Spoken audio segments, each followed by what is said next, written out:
আইতা এই শাৰ্টটো বৰ চিনাকি চিনাকি লগা নাইনে?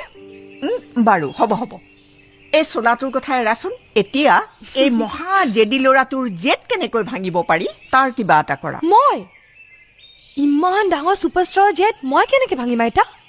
পিছে এখেতে কিহৰ জেদ কৰিছে? এখেতে জেদ কৰিছে যে এই গাঁৱৰে কোনোবা ধুনীয়া ছোৱালী এজনীৰ লগত এওঁ বিয়া পাতিব এইখন গাঁৱৰ? অঁ তোমাৰ চকুত আছে নেকি কোনোবা ধুনীয়া ছোৱালী?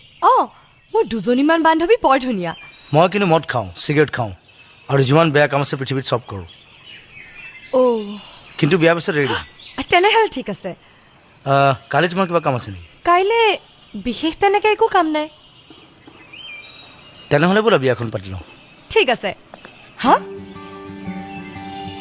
কি ক'লে আপুনি? অঁ একো কাম নাই যদি বিয়াখন পাতি লওঁ।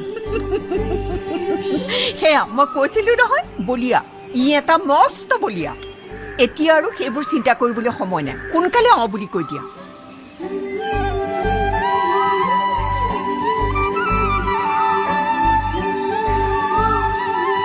ঠিক আছে।